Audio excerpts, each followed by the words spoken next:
Hello बच्चों, let's see the question. कह रहा है कि few reactions of alkenes are given, identify the name of the reaction which is not correctly matched with the reaction. तो कह रहा है कि इनमें से आइडेंटिफाई करिए जो करेक्टली मैच नहीं कर रही। तो पहला कहता है कि CH3 CH2 CH2 CH3। देखिए बेटा यहाँ पे क्या हो रहा है, हमारा ब्यूटेन है और यहाँ पे क्या है बेटा, मेरा ये कह रहा है क्या आइसोमराइजेशन हुई है। तो देखिए देख लेते हैं, 4 कार्बन है बेटा, हाइड्रोजन कितने, 3 2 5 2 7 10 हाइड्रोजन है बेटा। यहाँ पे भी 4 कार्बन है और 10 हाइड्रोजन है। तो इसका मतलब क्या हो बेटा, सेम मॉलिक्यूलर फॉर्मूला है और डिफरेंट स्ट्रक्चर है, इसका मतलब आइसोमराइजेशन हुई है। इसका मतलब ये बिल्कुल सही रिएक्शन आइसोमराइजेशन बोलते हैं बेटा इसको। हमें टिक नहीं करेंगे क्योंकि हम पूछा गया कौन सी करेक्टली मैच नहीं कर रही है।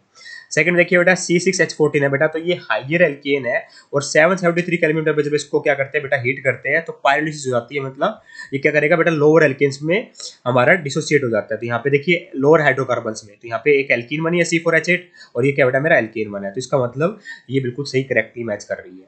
थर्ड करिए, कह रहा है कि क्या ये कंट्रोल ऑक्सीडेशन है। नहीं बेटा, देखिए हीट कह रखी सिंपल।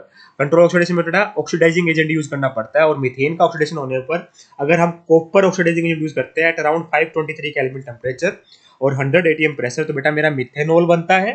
और वही अगर इसके साथ हम MO2O3 लेते हैं बेटा एज ए ऑक्सीडाइजिंग एजेंट, तो हमारा मिथेनल बनता है। पर यहाँ पे तो CO2 बन रहा है बेटा CH4 से, तो ये कंट्रोल्ड ऑक्सीडेशन का पार्ट नहीं है। इस बात का अपने को ध्यान रखना है, ठीक है। तो इसका मतलब ये इनकरेक्ट स्टेटमेंट है बेटा, इनकरेक्टली मैच है। फोर्थ कहता है कि इसे तो बिल्कुल सही है बेटा, नाइट्रेशन करवा दी सिंपल और NO2 ग्रुप का इंसर्शन हो गया ना, हाइड्रोजन के सब्स्टिट्यूशन हो गए, NO2 लग गया, तो ये नाइट्रेशन है बेटा, साफ साफ है ना। तो इसका मतलब क्या हो बेटा, option number third is incorrect, incorrectly match here. I hope you got the answer. Thank you so much.